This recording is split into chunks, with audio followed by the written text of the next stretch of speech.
Muito bem. Esta é, não sei se vocês vão ficar felizes, se vão ficar tristes, mas essa é a última aula da nossa série. Ah, não? Muito bem. É a última aula da nossa série e que nós começamos falando dos atributos incomunicáveis de Deus. Falamos dos atributos comunicáveis.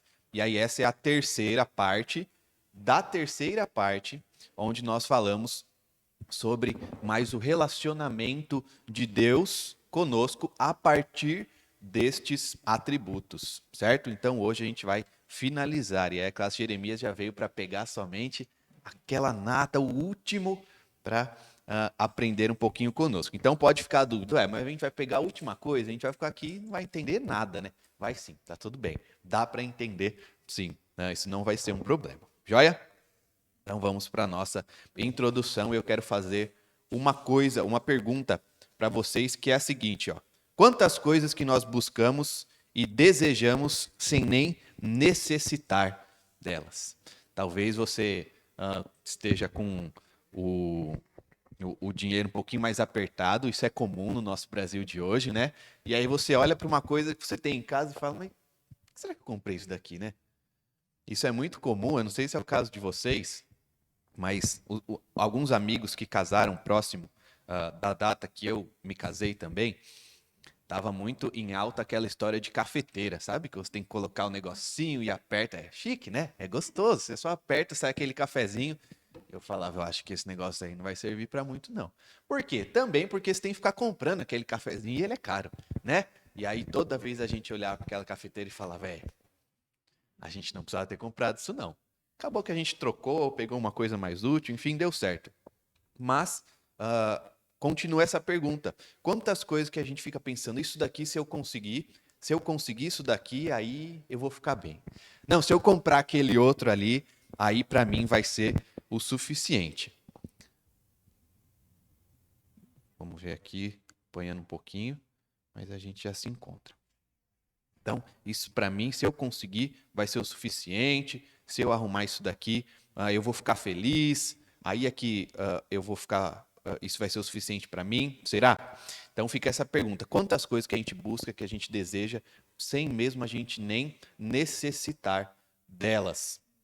E aí a conclusão que a gente vai chegar, então, é que as nossas necessidades, no fim das contas, elas são supridas de uma forma só.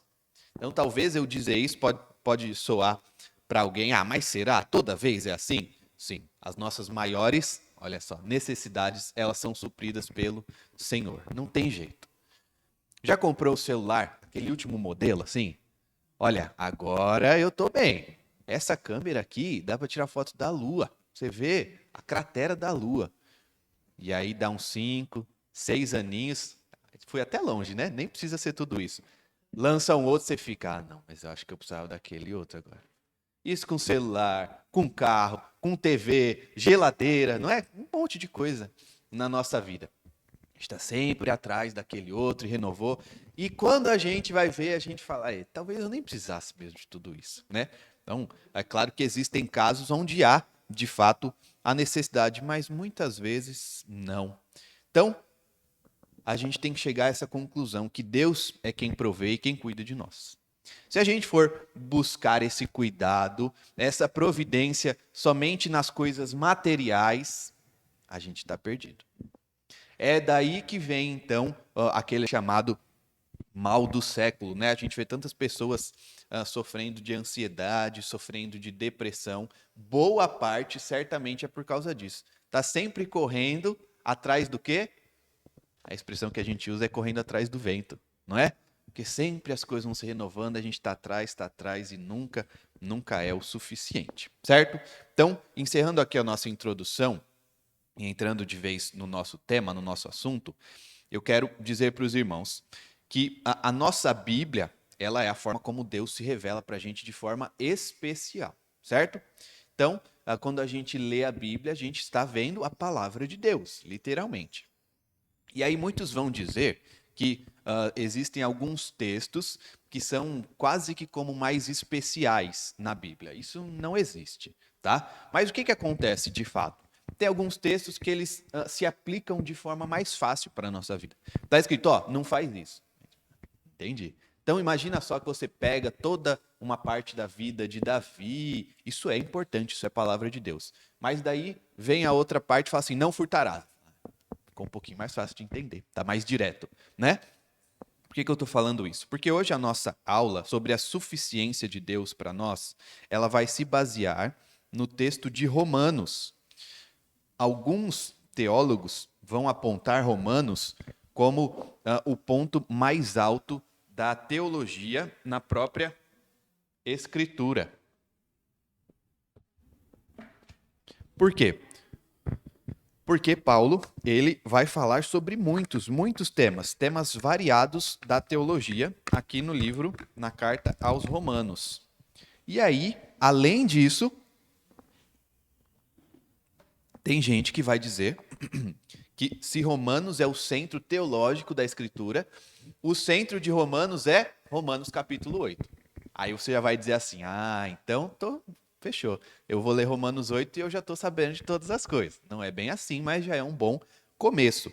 Fica essa dica aí. Vou chegar em casa, vou ler Romanos 8. Leia mesmo. Você já vai ver muita coisa importante, tá bom? Então, se a Bíblia é a palavra de Deus, a primeira coisa que a gente vê quanto à suficiência de Deus para nós é que nós precisamos ler a Bíblia como se deve. Primeira coisa, quando a gente lida com a Bíblia, a gente tem que saber que ela nos ensina algumas coisas. Primeiro, ela nos ensina doutrina. Ela nos ensina doutrina. Ela fala o quê? Sobre Deus. Se a gente for definir doutrina, a gente pode falar assim, ó, é o ensino sobre Deus que é dado pelo próprio Deus, tá? Isso seria uma doutrina bíblica. Então fala sobre o quê? Fala sobre Deus, fala sobre o homem, fala sobre pecado, sobre lei, redenção, justificação. Eu quero até pegar esse ponto aqui para falar para os irmãos que o nosso próximo tema vai ser sobre antropologia, ou estudo do homem. E a antropologia, ela é estudada em muitos lugares. Então, se você for pegar uma faculdade aí, normalmente da área das humanas, você vai ter uma matéria de antropologia, a chance é grande. E vai te falar do que o homem é composto, por que ele pensa assim, como é que ele chegou até aqui. Mas nós vamos estudar uma antropologia bíblica. O que a Bíblia diz que o homem é? Então, a gente tem que ter uma boa base quanto a isso. E a Bíblia nos ensina, ela fala o que o homem é, o que ele não é, onde que a gente encontra a salvação, porque ela é necessária, a justificação e tantos outros temas. Então a Bíblia nos ensina doutrina, e ela pode ser vista também como um livro de vida. A Bíblia é um livro de vida. Por quê? Porque é aquela que nos ensina como, de fato, viver a vida. Como é que eu tenho que viver a vida? Já lidou com gente que procura uma forma certa, uma forma decente de viver a vida, mas que ela ainda não entendeu o que é a Bíblia? Então ela vai procurar um monte de lugar também, né? Não, eu ouvi fulano e ele fala de uma maneira muito legal. Então eu tô assistindo todos os vídeos do canal dele no YouTube, porque ele dá um jeito legal de viver.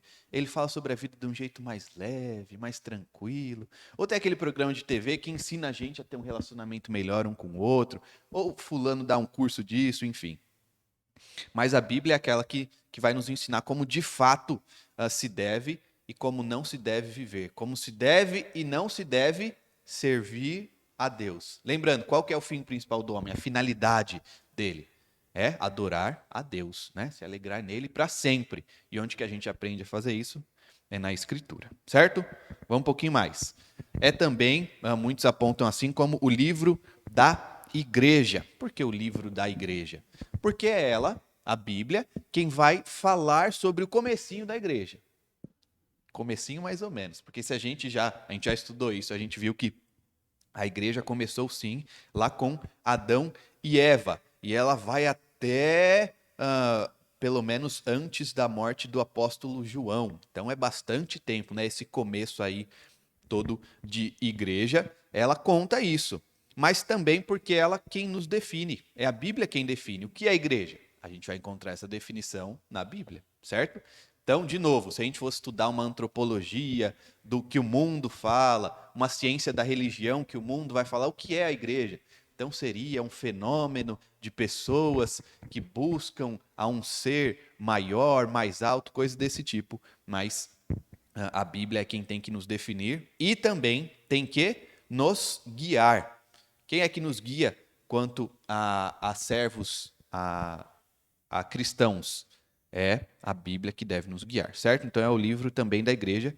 E por fim, isso aqui é bem importante, não que as outras partes não sejam, ela pode ser vista como uma carta pessoal de Deus. Então a gente tem aqui algumas idades variadas, e nessas idades variadas, nós temos um tempo onde foi muito importante carta, e já outros onde a carta não servia para muito. Mas todo mundo aqui já recebeu uma carta? Ou não? Recebeu uma carta? Não? Alguns sim, alguns não.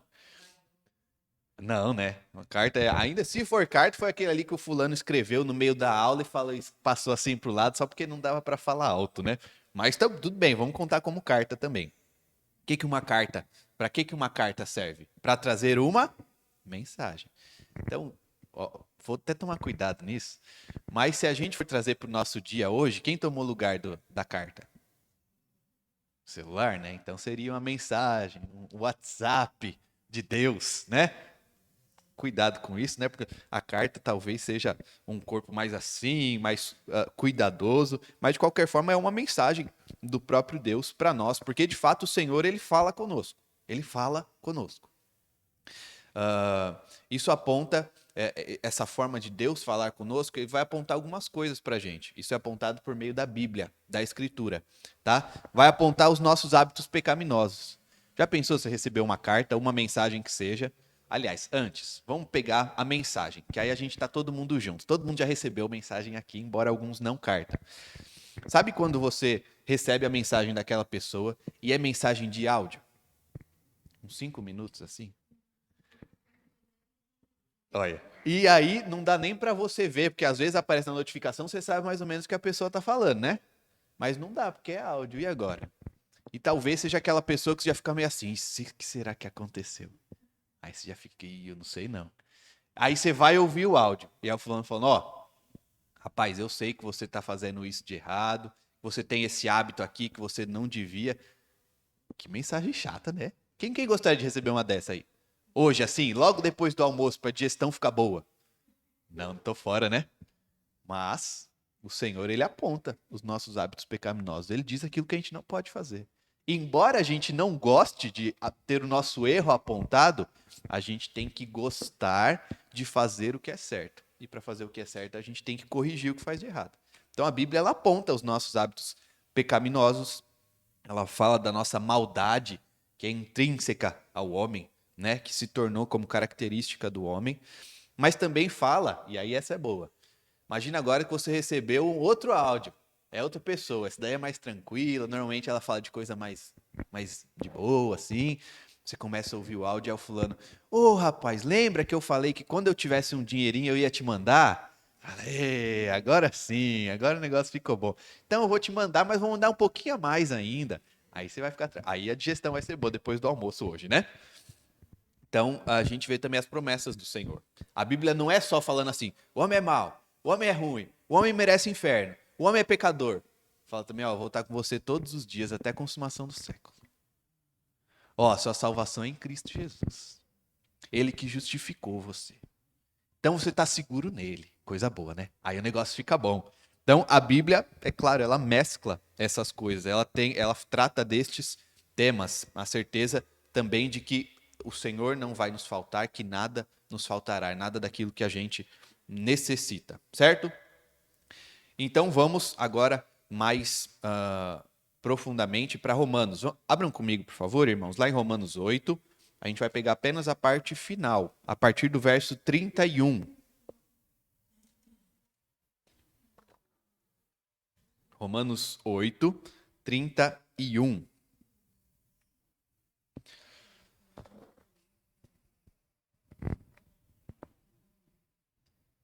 Romanos 8, 31, que diz assim: Que diremos, pois, à vista destas coisas? Se Deus é por nós, quem será contra nós? que Paulo está falando aqui um pouquinho antes. Olha a importância de ler antes, né? Sobre, o título fala um pouco antes, o sofrimento do presente e as glórias do porvir. Então a gente sabe que o negócio vai ser feio aqui mesmo, vai ser complicado, já estamos bem avisados quanto a isso. E aí ele diz, que diremos, pois, à vista destas coisas, se Deus é por nós, quem será contra nós? E aí eu quero fazer algumas perguntas dentro desse texto. E aproveitem para observar que isso é uma boa forma da gente fazer o nosso estudo bíblico. Então, como eu sempre costumo dizer, às vezes a gente lê um capítulo inteiro, e não faz mal isso não. Mas, de vez em quando, pega um versículo e vai ler ele. Pergunta, faz pergunta para o texto e procura as respostas também. A primeira que eu separei aí, ó, é que Deus é esse. Porque ele diz, se Deus é por nós, que Deus é esse? Que Deus é esse, será, que Paulo está falando? Então a gente já viu isso, eu quero relembrar um pouquinho os irmãos. É um Deus que ele é infinito em poder, é um Deus que ele é infinito em sabedoria, ele é infinito em bondade, ele é o Deus que criou e o Deus que preserva todas as coisas. Então ele é um Deus muito poderoso. A gente não pode pensar, não, mas pode ser que alguma coisa escorregue da mão dele e eu me dê mal nessa história. Não, não tem essa opção. Esse Deus que Paulo está falando, não existe essa opção, certo? Esse é o Deus que Paulo fala aqui em Romanos 8, 31. Outra coisa, que história é essa de por nós? Então esse Deus a gente já viu quem é, mas ele é por nós. Nós quem? Lembra do que Deus faz? A gente vai ver isso também bastante na antropologia que a gente vai estudar. Ele faz aliança com o homem. E é uma aliança feita por ele mesmo. Então, a segurança da aliança está em Deus. Ele faz a aliança lá com Abraão em Gênesis 17, né? Sai da tua parentela, e aí em ti serão benditas todas as famílias da terra. E lá em Gálatas, no capítulo 3 e 4, fica claro que nós somos acrescidos espiritualmente a esta família. Em Romanos, aqui também, ele vai usar a linguagem de como que enxertar um galho numa árvore. Vocês já fizeram essa experiência, não? De pegar, tá nascendo a folhinha lá e você vai enxertar um galho nela? Nunca fizeram isso? Nunca nem assistiram um vídeo na internet que seja? Recomendo. Procura aí. Normalmente aparece no Instagram, né? É muito interessante. O camarada vai lá, ele faz um cortezinho na planta, e aí ele enxerta, e normalmente usa o Durex mesmo. Durex. E o negócio começa a crescer junto. E vira uma planta só. Depois pode tirar esse Durex, que ele não vai servir para muito, não. Então é assim que nós fomos enxertados na linhagem aí, que era então de Israel, a linhagem de Abraão, certo? Então, estes somos nós. Nós que fomos escolhidos, acolhidos, afiliados. Lembra que nós somos feitos filhos de Deus, certo? Então, estes somos os nós, tá bom? Se Deus é por nós. Ele é por nós. Então, nós quem? Olha aí o Salmo 56. Vamos sair um pouquinho aqui de Romanos? Vamos lá para o Salmo 56. Mas deixa o dedinho aí em Romanos que a gente volta. Salmo 56. Que vai nos trazer aí a pergunta, nós, quem, né? Deixa eu ver aqui. É isso mesmo. Não, desculpem, irmãos. Por nós quem aqui. Não tema o quem. Eu acho que eu pulei uma coisa aqui. Me desculpem.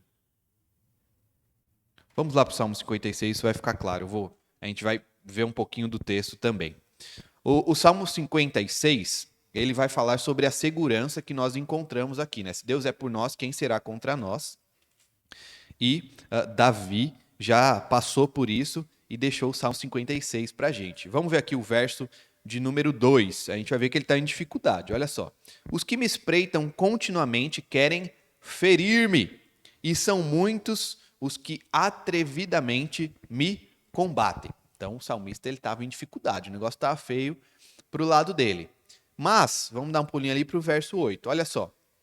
Contaste os meus passos quando sofri perseguições. Recolheste as minhas lágrimas no teu odre. Não estão elas inscritas no teu livro? Então, essa companhia do Senhor traz uma certeza de que ele não está sozinho. Se ele não tem pelo menos a certeza do triunfo, ele sabe que ele não está sozinho, porque Deus ele não esquece, não negligencia. Ele traz essa imagem, né, de como se Deus estivesse recolhendo as lágrimas, está ali com ele. Odre seria como um pequeno vaso. Deus está ali cuidando, guardando ele. Verso 9. Aí ele tem a certeza da vitória, finalmente. No dia em que eu te invocar, baterão em retirada os meus inimigos. Bem sei isto, que Deus é por mim. Vamos mais um pouquinho. Onde que está a base para confiar? A gente volta um pouco, verso 4.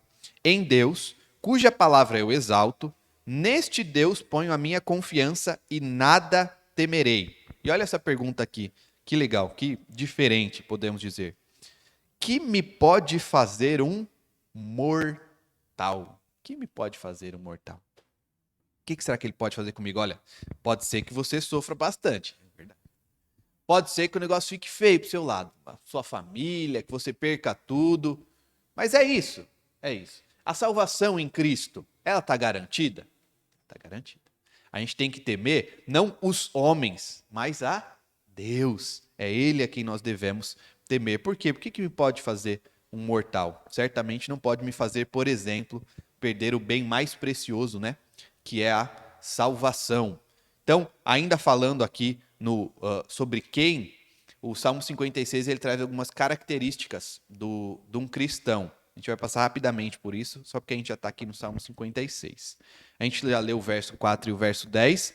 Ele vai falar que o cristão ele louva a palavra de Deus. Ele tem um respeito, um apreço por ela. Por quê? Porque é a forma como Deus fala com ele.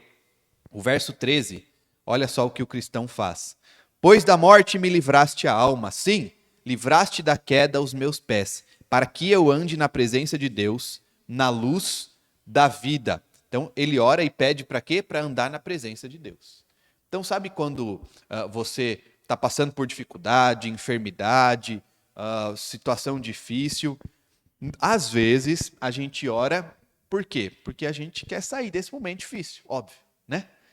Mas a nossa oração deve ser, sim, para sair desse momento difícil, mas ainda mais, sair deste momento difícil, de enfermidade, de qualquer outra dificuldade, para ter maior liberdade para louvar a Deus. O nosso foco tem que ser sempre esse. Por que eu quero saúde? Eu quero saúde para poder sair aí e falar de Deus para as pessoas. Para poder ir à igreja, para poder me locomover de forma mais tranquila, para poder falar para os meus familiares sobre Cristo. É por isso que eu quero. Tem que ser assim a nossa vida. E aí, no verso 12, os votos que fiz eu os manterei, ó Deus, render-te-ei ação de graças. Então ele paga os votos. Se ele fez um voto com Deus, a gente pode até falar um pouco disso mais para frente, ele paga os seus votos também, certo? E, por fim, a gente não deve temer o quem. Que quem, pastor? Vamos lá de novo para Romanos. Romanos 8, verso 31. Quem será contra nós? Então, se Deus ele está comigo e a gente já ganhou essa certeza, a gente tem que olhar para esse Deus Todo-Poderoso e para quem é a minha oposição. Porque se a gente olha só para a oposição ou só para quem está nos perseguindo, nos trazendo uma dificuldade, a gente vai ficar com medo. Mas se a gente olha para o Deus que está conosco, aí a coisa fica tão pequena, né? Fica tão mais tranquila, deve ser assim a nossa ação. Vou ler mais um texto aqui com os irmãos. 2 Crônicas.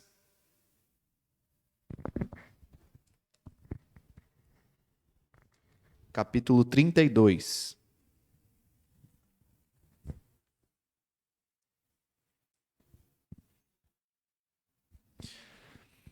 Aqui de novo, o povo de Deus estava em dificuldade, e aí o rei Ezequias, ele, vamos dizer assim, chamou a responsa.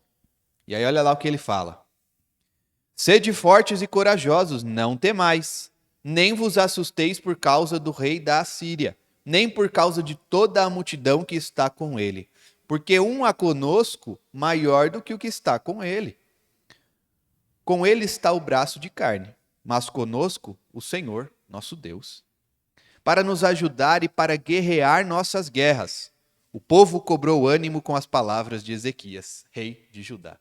Ele fez exatamente isso. O povo estava olhando para a dificuldade. Gente, a Síria é muito mais poderosa que a gente. Não tem jeito. Vai todo mundo morrer aqui. Não tem nem para onde fugir. Já estamos cercados. Ezequias fez o quê? Vamos parar de olhar aqui e vamos olhar primeiro para quem está com a gente. Tá vendo que eles são fortes mesmo? Braço de carne, ó. Os meninos são fortes, são bravos. Mas olha quem está com a gente. É o Senhor. O Senhor dos Exércitos. Então a gente não fica olhando para a dificuldade simplesmente, mas a gente olha para quem está conosco, certo? Então, Romanos 8:31 vai mostrar, Deus é suficiente para a gente quando a gente está na dificuldade. Se Deus é por nós, quem será contra nós? Isso não quer dizer que ninguém vai se levantar, mas os que se levantam, gente, Deus está com a gente, está tudo bem, está tudo tranquilo. Vamos lá, Deus nos entrega também tudo do melhor. Aí a gente vai para o verso seguinte, Romanos 8:32. Aquele que não poupou o seu próprio filho, antes por todos nós o entregou, porventura, não nos dará graciosamente com ele todas as coisas? Aqui nós já temos a evidência do melhor que a gente poderia ter, não é? Ele deu seu próprio filho, Cristo, por nós. Nós já recebemos o melhor de tudo. Como se a gente dissesse assim, ó, se Deus já fez isso, o que ele não vai fazer por nós, né? Como a gente dissesse, se até o mais difícil, o mais precioso, ele já fez, ele já entregou, o que será que ele não vai fazer por nós? E é basicamente isso mesmo. O que será que ele não faria por nós, né? Então a gente vê aí o altíssimo preço da nossa redenção. Às vezes, não sei se vocês já conheceram uma pessoa assim, isso acaba sendo pauta, talvez até por causa dessas histórias de governo de direita, governo de esquerda, tem gente que vai dizer assim, olha, fulano, ele herdou uma herança muito grande e ele não merecia isso. Vou até dizer que eu acho que isso é balela, tá? Mas eu vou explicar o porquê. Porque às vezes você olha para a pessoa e fala, fulano ganhou a herança, mas quem trabalhou foi o pai dele. Isso é injusto. Por quê? Porque a gente vê o fulano com a herança e fala, foi facinho de conseguir. Talvez para o filho foi, mas para o pai não foi, não. Foi difícil? Então, às vezes, a gente, trazendo isso para a nossa vida, para a nossa redenção, a gente fala, olha, a gente não teve que fazer nada mesmo. Não teve. Inclusive, se dependesse de nós, a gente não conseguiria. Mas não quer dizer que o preço foi baixo, não. Alguém teve que fazer alguma coisa por isso, pela nossa redenção. E o preço foi muito alto, foi a crucificação de Cristo, certo? Então, a nossa redenção ela tem um preço muito, muito alto. E aí, diante dessa pergunta, aliás, dessa pergunta aqui, ó, certo? Porventura não nos dará graciosamente com ele todas as coisas? Talvez a nossa mente já vai aqui, não é? É bem comum de sim. Será que Deus vai dar, então, uma coleção de carro daquela que eu queria? Eu não estou falando de carrinho da Hot Wheels, não. É carro de verdade, viu? Não garanto, não. Então quer dizer que ele vai me dar aquele monte de sapato que eu sempre sonhei? Não é isso que ele está falando aqui. Também não. Então parece quase natural a gente pensar em riquezas desse mundo, né? Ele vai me dar tudo. Ele me deu Cristo, então ele vai me dar tudo que eu quiser também, todas as riquezas desse mundo. Mas não é o caso. A gente tem que lembrar, e aí um autor, um teólogo vai dizer assim, ó, que nada do que pode aumentar a nossa felicidade eterna nos é negado, certo? Então Deus vai dar tudo aquilo que pode aumentar a nossa felicidade eterna. E que nada do que pode diminuir essa felicidade é deixado conosco. Deu para entender? Então, se isso vai trazer mais alegria, Deus vai te dar. Se isso vai diminuir a sua alegria na salvação, ele não deve te dar não, viu? Eu não diria com tanta certeza. Pode ser que ele dê para você chegar à conclusão. Não era isso que eu precisava. Mas não vai ser deixado com você mesmo. Vai ser para você olhar e falar, isso daqui não encheu meu coração, não. Não é suficiente. E aí sim, a gente dá o verdadeiro valor à salvação, ao que importa. E aí fica a pergunta que é a seguinte, o que te impede de seguir ao Senhor? Alguém pode dizer, mas é porque eu tenho aqui o meu trabalho, ele é muito estável. Eu vou trazer apenas um exemplo aqui, tá? Mas ele acaba me afastando um pouco de Deus por causa do pessoal que está comigo. Milhares de exemplos que a gente pode pensar aqui. E aí você pode pensar, então eu tenho aqui a minha estabilidade, seja pelo trabalho, seja pela família, seja pelo que for. E aí eu quero trazer essa pergunta, o que te impede de seguir ao Senhor? É isso? Essa estabilidade? Olha, não me leve a mal, mas eu torço e a minha oração é que essa estabilidade ela não tenha na sua vida. Se ela te afasta do Senhor, que não tenha essa estabilidade na sua vida.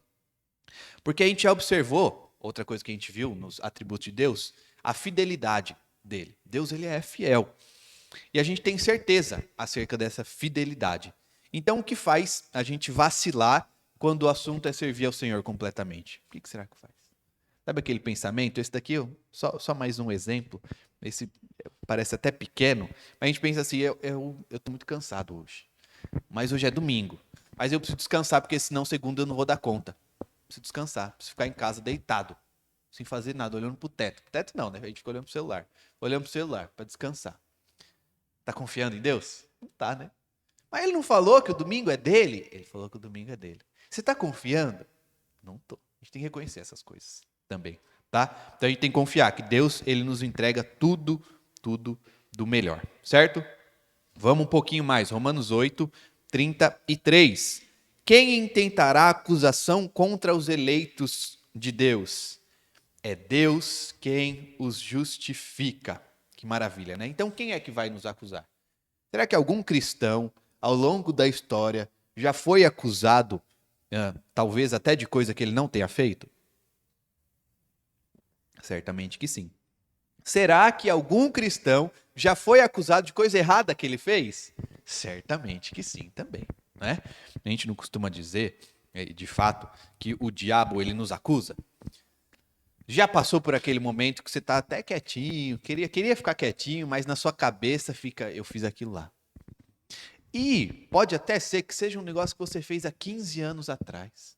Você talvez, nem conhecesse ao Senhor, você fica, mas eu fiz aquilo. E fica sendo acusado. Se acusando e o diabo te acusando também. Dando força, é isso mesmo. Como assim? E você vai para a igreja ainda, domingo? Você tem coragem de orar quando o pessoal pede para você orar? Como assim? Que história é essa? E está sempre acusado. Sempre acusado. Então Paulo aqui nos lembra que os justificados, eles foram escolhidos desde a eternidade. Logo, perder essa justificação, isso seria como se o plano de Deus ele fosse por água abaixo, certo? Então, se nós somos justificados, olha lá, é Deus quem os justifica. Se a gente pode perder essa justificação, ela não seria suficiente, né? O plano de Deus não deu certo. Então, quem é que pode nos acusar? Ninguém. Deus, ele é soberano nesse julgamento. Ele é o justo juiz. O Senhor, melhor do que ninguém, sabe quem nós somos. Então tem gente que vai dizer assim, não, você sabe aí que você é, e a gente sabe mesmo. Sabe o que está na cabeça, sabe os problemas, sabe o pecado que incomoda, mas Deus sabe melhor ainda. Sabe mais ainda do que nós. E ele sabe que nós somos pecadores. E sabendo disso, ele dá o veredito. Então imagina aqui como se a gente tivesse diante do juiz, tem o júri, toda aquela coisa legal mesmo, né? E aí o Senhor, ele é o juiz. Mas daí ele está acusando, pense você é o réu. E aí está todo aquele monte de pecado ali. Não tem chance, né?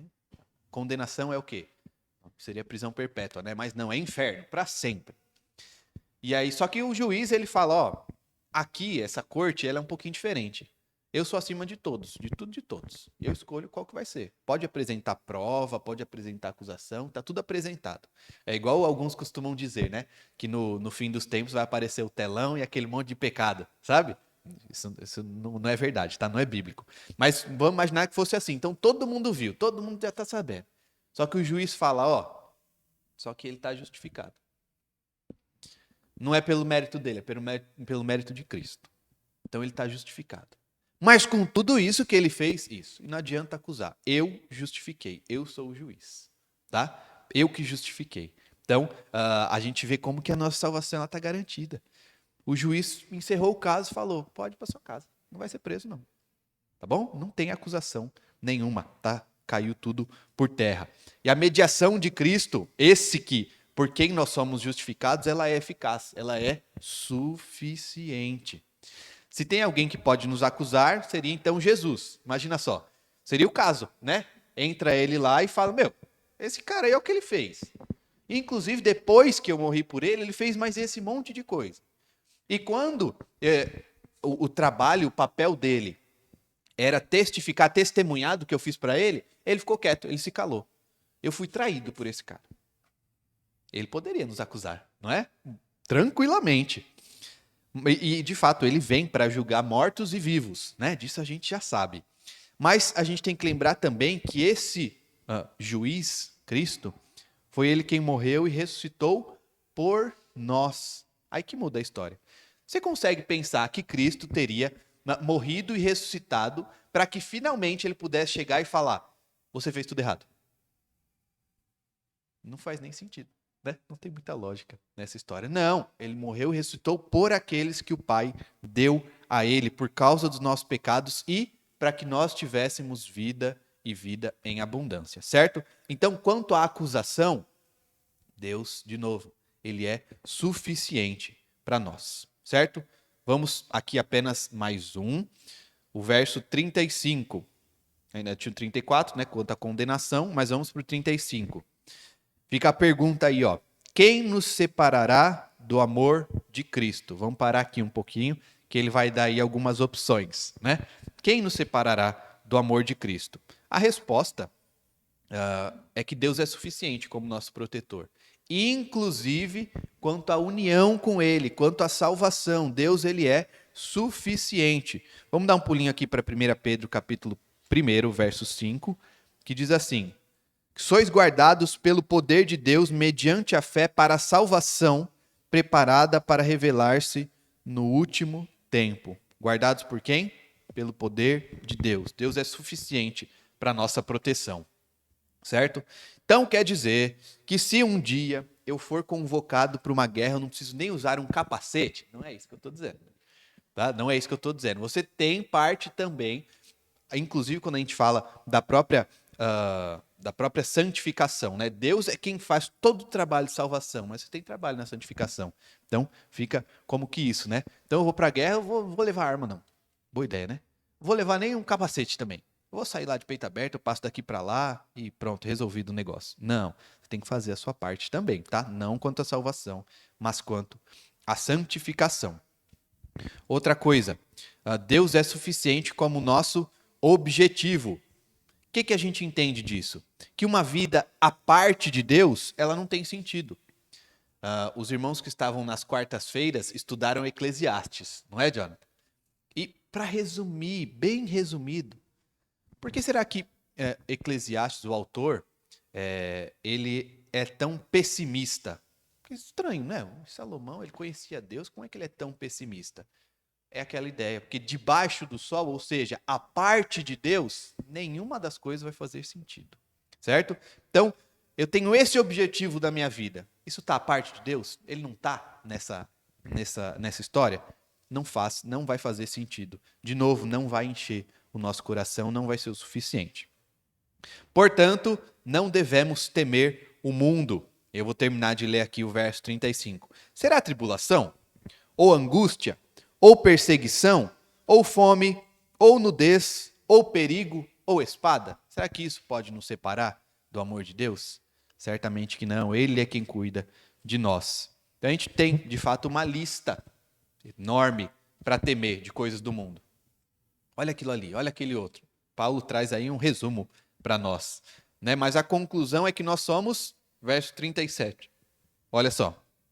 Em todas as coisas, porém, somos mais que vencedores. Por meio de quem? Por meio daquele que nos amou. Eu fico pensando se Paulo parasse aqui no meio, ó. Em todas estas coisas, porém, somos mais que vencedores. Aí eu ia até fazer assim, ó. Sou vencedor, que coisa boa. Mas ele fala, por meio de quem? Daquele que nos amou. Não é por causa de mim, não. Então essa é a conclusão que a gente chega. Por meio de Cristo, nós somos mais que vencedores. Nós vemos então a nossa dependência completa dele, mas que nessa dependência nós temos toda a suficiência. Cristo é o suficiente para nós, certo? Vamos então para a nossa conclusão. Primeiro, Deus, ele se revela o suficiente para nós. O que isso significa? Que a Escritura, ela é suficiente para nós conhecermos a Deus. Isso quer dizer, então, que nós não podemos ler um livro de teologia? Não, contrário. Nós devemos, mas contanto que este livro seja bíblico. Ou seja, ele pega a Bíblia e nos ensina acerca dela. Agora, imagine alguém pegar, olha, eu não tenho nenhuma certeza do que a Bíblia diz sobre isso, mas eu quero te ensinar que Deus ele pensa desse jeito. Calma aí, não pode ser. Isso não faria sentido. Por quê? Porque Deus se revela por meio da Escritura e essa revelação acerca dele, ela é suficiente para nós, certo? Quero fazer mais uma observação aqui. Alguns antigamente diziam então que a ciência ela seria oposta à teologia, oposta à Escritura. Isso também não é verdade. Por quê? Porque nós acreditamos que existe também a revelação geral, certo? É o suficiente para conhecer a Deus a revelação especial? É. A geral? Não. Mas nós podemos conhecer mais de Deus por meio da revelação geral. Observa todo o universo e como ele funciona bem. A gente, olha, esse é um Deus que ele não costuma trabalhar no meio do caos, né? Ele trabalha tudo certinho e bonitinho. Apenas um exemplo para a gente ver que Deus se revela também de forma geral, mas a revelação especial ela é suficiente para nós. Isso não traz uma inimizade com a ciência, tá? Pelo contrário. Outra coisa, Deus ele é o nosso protetor. Eu não sei vocês, alguns já têm filhos, talvez alguns planejem e outros já têm um filho mais velho, né? Que já são até avós. Mas eu quero trazer a ilustração do filho, da criança, que eu acredito que seja boa para isso. Você já olhou para aquele seu filhinho, para aquela criança, sobrinho, irmão, que seja, e ficou pensando, como é que eu vou proteger isso daqui? Quando está em casa, você protege, fala, não coloca o dedo na tomada, coloca aquele tapetinho ali para bater a cabeça, dói menos, não machuca, e milhares de coisas. Só que aí a criança começa a ir para a escola. E como é que você vai fazer para proteger a criança lá na escola? Um pouquinho mais difícil, né? Você ensina, se acontecer tal coisa, você me fala, foi aquilo. Tá bom. A criança cresce, aí a escola fica mais perigosa, talvez, né? Mas eu vou sair com um amigo. E agora? Como é que eu vou proteger ele desse jeito? E aí começa a trabalhar. Enfim, como é que você protege? Como é que faz, gente? Só se for um pai que vai estar ali do lado sempre, né? Mas aí também talvez tenha que proteger a criança de você, né? Como é que você protege? Como é que faz? Às vezes não dá, não está ao nosso alcance. Mas Deus é suficiente como nosso protetor. Mas, pastor, olha o que aconteceu com fulano de tal. Deus é o suficiente. Nada foge do controle dele. Nada foge do cuidado dele. E o homem mau também não foge. A graça de Deus, ela nos basta. Ele é o nosso protetor. Sabe por quê? Porque, de novo, a gente fica preso às coisas aqui desse mundo. Mas fulano morreu. Mas e o mais importante? Onde é que ele está? Onde é que ele está agora? Deus foi suficiente para protegê-lo e para que ele chegasse à salvação? Para guiá-lo nesse caminho? Para que ele não perdesse essa salvação? Deus é o suficiente, certo? Outra coisa, Deus é o nosso provedor. Ele é quem provê a nós. Então eu não preciso temer. Deus vai prover. Deus proverá. O quê? Quer dizer que eu não preciso trabalhar de novo essa questão, né? Precisa, faça a sua parte, tá? Você tem responsabilidade também. Embora Deus seja soberano, nós temos a responsabilidade humana. Mas Ele é quem vai prover. Pastor, o meu emprego, ou eu fazia coisa errada, ou eu perdia meu emprego. Pode perder. Mais importante é agradar a Deus do que aos homens, tá? Deus é o nosso provedor. Irmãos, talvez, eu falando isso, vocês podem pensar, não estou dizendo que vocês pensem, tá? Mas vocês podem pensar. E eu digo isso porque talvez eu pensasse. O pastor é fácil, né? Ele não tem que fazer nada de errado, ele é pastor, tem que fazer as coisas certas e ele está bem, né? Mas às vezes tem coisa errada, tá? Às vezes tem coisa errada, pode ser coisa sutil, coisa simples, e o pastor também não pode fazer, não. Pastor, mas tem como a gente fazer só um negocinho aqui? A gente passa por alto, vai ser muito mais fácil para você, vai ser mais fácil para sua família. Talvez seja até mais fácil para a igreja, mas não é o certo. Então eu não posso fazer, tá? Acontece. Por fim, não podemos mais ser acusados e nem separados do maravilhoso amor de Deus. É isso. O Senhor nos dá esse presente. Já pediu um presente de Natal e o seu pai não te deu? Que trauma, né? Que coisa terrível. Que comparação é essa, pastor? Talvez tenha sido um trauma terrível. Mas, quando o Senhor promete essas coisas para nós, nós podemos ter a certeza, porque Ele não é apenas um pai terreno. Jesus vai fazer essa comparação. Se alguém pedir pão, o pai vai dar pedra? Não, claro que não. Imagina só o Pai Celeste, que ele vai dar pra gente? E ele nos dá isso, ele nos dá a certeza da salvação e que a gente não pode ser separado do amor dele. Certo? Queridos, nosso texto hoje é Romanos 8, verso 37, tá bom? Escolhi ele como uma lembrança da suficiência de Cristo, de Deus, em todas as coisas para nós, certo? Romanos 8, verso 37. Muito bem, era isso que eu tinha hoje para nós e eu quero saber se os irmãos têm alguma dúvida. Aliás, antes de dúvida, eu tenho que fazer uma cobrança. O pessoal das outras turmas não estão por dentro, mas antes de sair de férias, essas 2 semaninhas, eu falei para os irmãos o quê? Vocês lembram? Não lembram? Lembram? Eu falei, olha, se vocês quiserem, não é obrigação, tô só lembrando, tá? Eu falei que é cobrança, mas eu tô só lembrando. Que escolhessem um atributo de Deus e escrevessem. Quanto? 3 palavras? 3 páginas? Fica à vontade. Para que vocês escrevessem, me enviassem. Ah, mas eu quero imprimir, eu quero escrever à mão. Fica à vontade. Escreva, me entregue, que eu vou ficar feliz de ler também, tá bom? É uma forma de eu saber que vocês estão aprendendo alguma coisa, de vocês aprenderem mais porque estão produzindo também. Então, só isso, tá bom? Alguma dúvida sobre o que nós vimos hoje, queridos? Tudo certo? Deus é suficiente, né? Não tem nem dúvida. De tanto que Deus é suficiente. Olha que maravilha. Bom, então tá bom. Acho que o Levi tá voltando aí e a gente já prossegue com a nossa EBD.